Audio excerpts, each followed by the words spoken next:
अब और हमारे साथ अब मार्केट आउटलुक पर बात करने के लिए नेपियन कैपिटल के को-फाउंडर और मैनेजिंग पार्टनर गौतम त्रिवेदी मौजूद हैं। आइए उनसे जानते हैं उनकी स्ट्रैटेजी क्या है इस समय। Gautam ji, good morning. Market पर आऊँ इससे पहले, क्या आईटी में अब एक साइन बन रहे हैं कि वर्स्ट इज ओवर, जिस तरीके से टीसीएस का प्राइस एक्शन रहा है या बाकी भी प्राइस एक्शन रहे हैं, या फिर अभी it's too early to call? नहीं, आपका सवाल सही है कि ये लेवल पे आईटी जो पिछले करीबन 2 सालों में ऑलमोस्ट आधा हो चुका है। आईटी इंडेक्स की जो मैं बात कर रहा हूँ, ये Nifty IT index, TCS in particular I think काफी ठुक गया है एज़ वेल। पिछले 2 सालों में 5 साल, 3 साल, 1 साल और ईयर टू डेट ये स्टॉक्स ने कुछ किया नहीं है। None of the IT companies have really performed. मुझे लगता है कि टीसीएस के रिजल्ट्स और रिजल्ट्स कमेंट्री और आज के पेपर में जो इंटरव्यू है उनके सीईओ और सीएफओ का, उससे ये लग रहा है कि AI revenues have started finally contributing, ऐसा लग रहा है। जो उन्होंने बताया कि टोटल 7.5 बिलियन का जो रेवेन्यू रहा पिछले क्वार्टर का, उसमें से करीबन 33% या 34% रेवेन्यू एआई से आया। उनका यही लेकिन कहना है कि ये एआई के जो कॉन्ट्रैक्ट्स है मल्टी ईयर कॉन्ट्रैक्ट्स नहीं है, एआई ट्रांसफॉर्मेशनल कॉन्ट्रैक्ट्स है।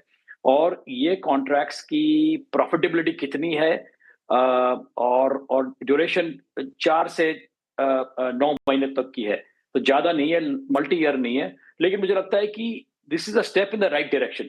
अभी ये भाव में मतलब आज की तारीख में आप देखिए कि FY 28 पी पर टीसीएस इज ट्रेडिंग एट 13 से 14 टाइम। ऐसा वैल्यूएशन तो मैंने टीसीएस की लाइफ में कभी देखा नहीं है। तो मुझे लगता है कि दिस कुड बी इंटरेस्टिंग। मुझे लगता है कि let us wait and watch till other IT companies के भी रिजल्ट आते हैं और उन्होंने एआई के क्षेत्र में कैसा परफॉर्म किया है। मुझे लगता है मैं खुद रुक जाऊंगा till I see more evidence of AI becoming formidable. Okay, बिल्कुल। चलिए, ये तो बात हो गई आईटी की। दूसरा सेक्टर जहां पर हमने काफ़ी अच्छे मूव देखे हैं वो है प्राइवेट सेक्टर बैंक्स, बड़े वाले, या एचडीएफसी बैंक, आईसीआईसीआई बैंक। और ये सब तब हुआ जब एफआई की सेलिंग भी काफ़ी कम हो गई है, कई दिनों तो बाइंग भी हुई है। क्या यहाँ पर भी एक सेंस है सेलिंग एग्जॉशन का? आपकी बात सही है कि एफआई का मैक्सिमम जो सेलिंग हुई है वो बैंक्स में हुई है, और बैंक्स और कंज्यूमर डिस्क्रेशनरी ये दो क्षेत्र है जहां पे उन्होंने मैक्सिमम सेलिंग की है। उसकी ये और वजह भी है कि यहाँ पे लिक्विडिटी बहुत ज्यादा है, मतलब मार्केट कैप बड़ा है, लिक्विडिटी ज्यादा है। और जो बड़ी बैंक्स को आप देखें, फ्री फ्लोट करीबन 75 से 80% फ्री फ्लोट है। तो वो हिसाब से जब देखें कि इतना इतना सेलिंग आया है बैंक्स में, और बैंक्स का आप ये भी सोचिए कि एचडीएफसी बैंक जो प्री कोविड 4 से 4.5 times 1 year price to book पे ट्रेड होता था, आज की तारीख में इट इज एट 1.8 टाइम्स। 4.5 और 4.5 के बीच में बायर लाइन में खड़े थे, आज लोग क्वेश्चन कर रहे हैं कि 1.7 1.8 टाइम्स प्राइस टू बुक में खरीदना चाहिए कि नहीं चाहिए।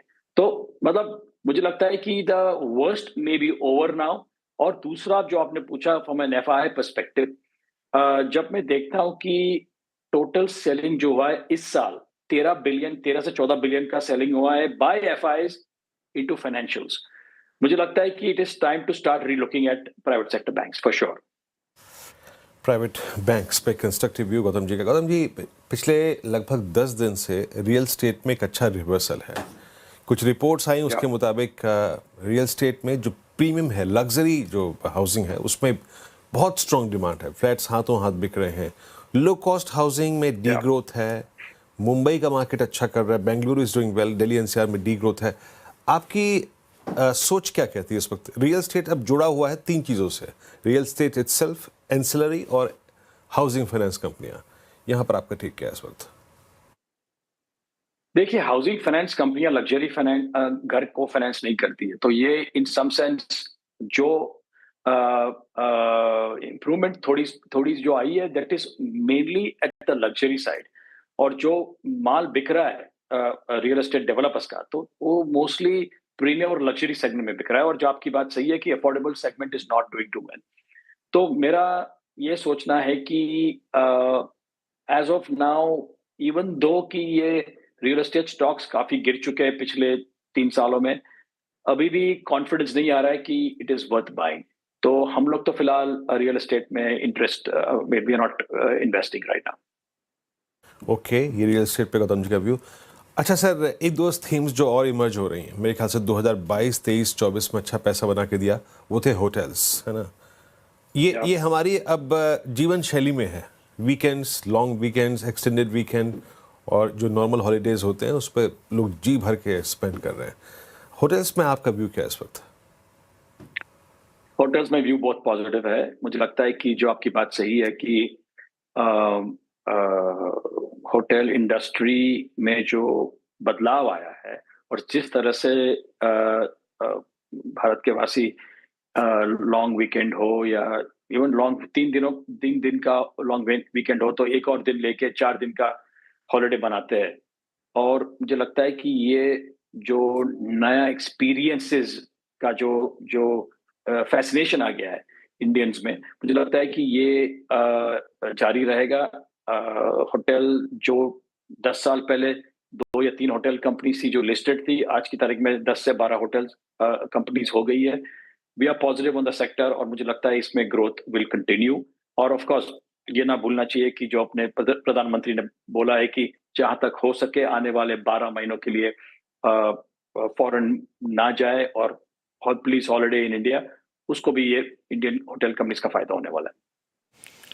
ओके, चलिए, तो ये आपके लिए हो गई होटल सेक्टर पर एक व्यू। और फार्मा में क्या व्यू है अब आपका गौतम जी? फार्मा ने भी अच्छा आउट परफॉर्म किया है, इस समय फार्मा पर क्या व्यू रखेंगे? फार्मा मुझे लगता है वेरी स्टॉक स्पेसिफिक सेक्टर। आपकी बात सही है कि काफी सालों तक कुछ खास परफॉर्म नहीं किया, लेकिन पिछले 6 से 8 महीनों में there is started to be an improvement. तो but it is very stock specific. तो जहां एक्सपोर्टर्स है वहां पे इतना कुछ खास प्रभाव नहीं आया, लेकिन डोमेस्टिक जो फार्मा है there is been I think a bigger opportunity. Okay, कोई और स्पेस जहां पर आप पैसा लगा रहे हैं इस समय? EV, new age, capital market, कोई भी थीम जो अच्छी लग रही है आपको?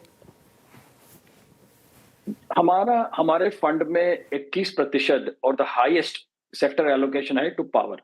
और हमें ये भी लगता है कि आने वाले 5 से 10 सालों तक पावर में ग्रोथ जो आ रहा है और जो इन्वेस्टमेंट्स हो रहे हैं will continue to to lift the entire power sector. और पावर सेक्टर के अंदर जो वीक लिंक है वो है ट्रांसमिशन। और मुझे लगता है कि इन्वेस्टर्स को ये पूरा ट्रांसमिशन का इकोसिस्टम स्टडी करना चाहिए। हर एक कंपोनेंट सप्लायर को भी स्टडी करना चाहिए। मुझे लगता है बड़ा पैसा उसमें बनेगा। और दूसरी बात है डेटा सेंटर्स की। डायरेक्ट प्ले अब तक कोई लिस्टेड कंपनी तो नहीं है, लेकिन वहां पे भी एंसिलरी प्रोडक्ट्स और कंपोनेंट इंफ्रास्ट्रक्चर अभी धीरे धीरे इंडिया में बढ़ रहा है। 100 बिलियन का निवेश होने वाला है आने वाले 6 या 7 सालों में। तो जहां पे भी कैपेक्स हो रहा है, follow the capex trail. I tell all my investors, जहां कैपेक्स हो रहा है उस पे वो क्षेत्र में फोकस कीजिए। और मुझे लगता है वहां पैसा पैसा ज्यादा बनेगा। बिल्कुल। अच्छा, एक थीम और जिस पे मैं शायद चर्चा करना चाहूँगा आपसे गौतम जी, वो है एनबीएफसीज। हालांकि आप अपने बैंक्स पे अपना एक व्यू दिया है, प्राइवेट बैंक्स पे आप एक स्ट्रॉन्ग व्यू रखते भी हैं।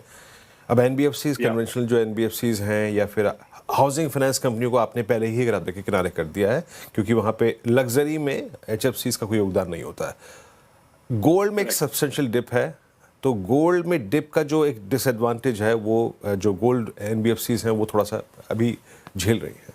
बट मोटे तौर पे एनबीएफसीज में आप कौन से श्रेणी में, कौन से, अगर आप देखें सेगमेंट में ज़्यादा बुलिश हैं इस वक्त? हमारे यहाँ हमारे फंड में रादर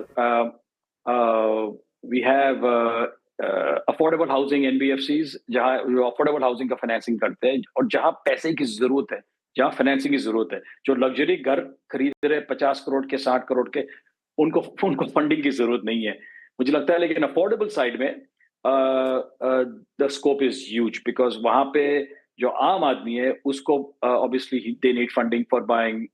गाड़ी खरीदनी हो या ऑटो खरीदना हो, गाड़ी घर खरीदना हो।